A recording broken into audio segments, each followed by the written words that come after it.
Does the idea of retirement give you anxiety? Have you figured out your retirement number? Or do you have just some vague hope that it'll all work out once you stop working?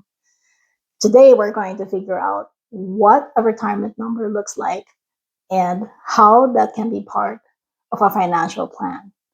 Last week, we talked about what having a budget looks like and how to use a budget to determine what potential savings could be, what a goals tracker is, and how to determine what your savings could grow into if those were invested. So let's go.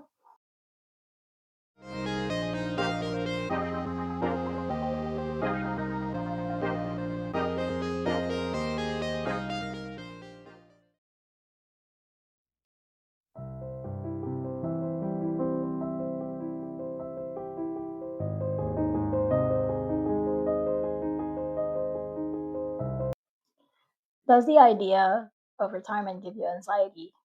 Have you actually figured out a retirement number? Or you just have a vague hope that it'll all work out when you retire?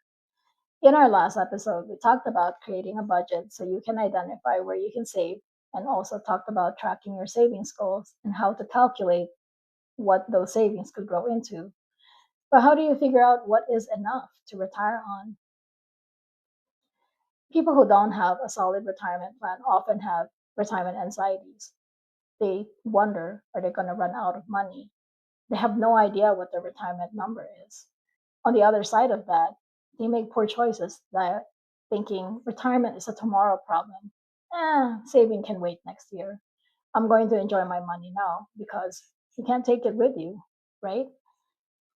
So, hope without a plan, though, is just wishful thinking, and wishful thinking isn't going to pay the bills when you retire. Also, this isn't just about figuring out your retirement age, it's understanding your financial trajectory. How much do you need exactly to retire? And when are you going to reach that goal? This is why we need a financial plan. A written plan gives you clarity, confidence, and actionable milestones.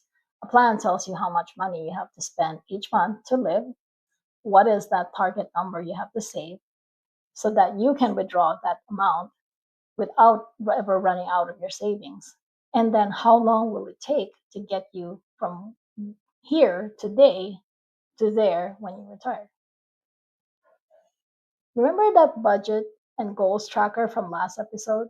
Here's why it matters. Your current spending habits inform what your retirement needs are going to be.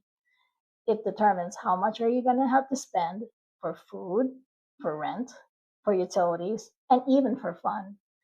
The gap between what you're saving now and what you need tells us what action items you need to work on. With a plan, just like I showed in the first episode, you can track your progress toward your retirement number. This is what will keep you motivated and stay on track. This is why it's so important to have a budget and know how much you have money coming in and how much you can realistically save. Better yet, if saving is hard, make it automatic and have it withdrawn automatically even before you see it. So then if you decide you need to save 250, 500,000, a million, 2 million, and you've saved that, now what? How much can you actually take out? This is where withdrawal rates come in. A safe withdrawal rate is essentially a number determined to be a sustainable percentage of what you've saved for retirement that's going to last you a lifetime. There are three schools of thought when it comes to withdrawal strategies. First, there's the 4% rule, which says that you can withdraw 4% of your portfolio in the first year and thereafter, and only make adjustments for inflation each year. This has been a long standing standard that was based on historical stock and bond returns from 1926 to 1995. And it is shown to have a 95% plus success rate over a 30-year period, a 30-year retirement, that is. If you stuck to the 4% rule, that is investing in 60% stocks and 40% bonds, the money should last you for about 30 years without running out. But the risk with the 4% rule is it doesn't account for sequence of returns risk, which we can cover in another episode.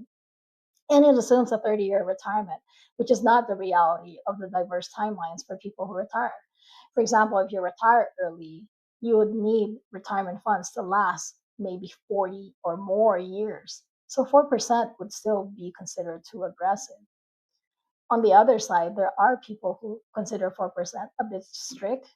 And what happens is people don't spend enough in their lifetime and leave too much money after they are gone.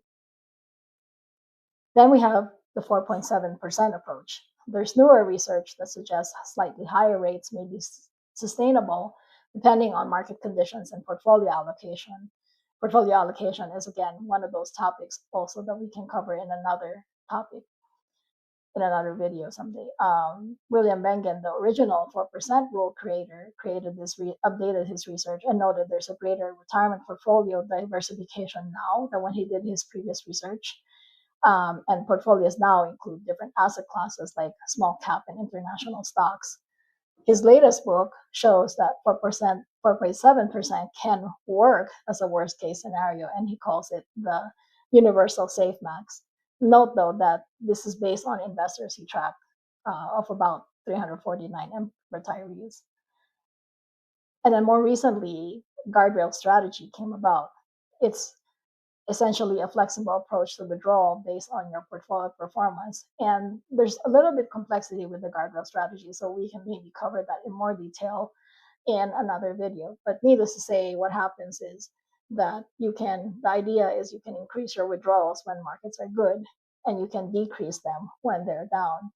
But this approach, though, does require a lot more active management, but it can extend the life of your portfolio. And again, because there's a little bit of complexity in the math with figuring out the guardrails approach, we can cover that in another video someday. Okay, so let's do a quick example. So let's say you figured out your expenses about $5,000 a month. If you multiply this by 12 months, that means you'll need $60,000 a year to retire. Based on the 4% rule, you're going to need about $1.5 million. That is, if you withdraw 4% each year, you're essentially taking out 1/25 of your portfolio. And why is that? How do we figure the number 25? That is figured out by doing 100% divided by 4%. That equals 25. So the math works out to be $5,000 per month times 12 months in a year, and then multiplied by that 25, which ends up being $1.5 million. Now, if you have other income sources in retirement, say, for example, most of us are hoping to get Social Security. Some of us are lucky enough to get a pension, or maybe you have a side hustle or other income sources. These represent monies that you don't have to save. For example, you are expecting to get $2,000 a month from Social Security, and maybe you're also getting a $200 pension every month. So now you only have to save about $2,800 a month, since you're getting $2,200 from Social Security and your pension. So given that new number, you can now have a new retirement target. So instead of 1.5 million, now you'll only need to save 840,000. This is why it's so important to figure out any additional income sources you might have in retirement. That way, your savings target can be lower, and also that can also help you achieve that target a lot sooner and maybe retire earlier. Okay, now that I showed you how to figure out your retirement number, what are the next steps? My challenge to you is to figure out what that retirement number looks like, write it down, and then let's put it into our budget sheet. Next week, we'll go look at a financial plan, one that my husband and I have been working on using a software called Bolden. We'll be using some of the concepts that we learned over the last couple of episodes about setting up a budget, setting up some financial goal tracking, and figuring out your retirement number and how that plays into a bigger financial plan. If you're looking for more information on how to set up a budget, you can watch that episode where I walk through how to figure out a budget and where you can download some potential resources. And if you're interested in our FIRE journey and how we got started and where we are in our FIRE journey, I'll have you watch this other episode. Thank you so much for watching. See you next time.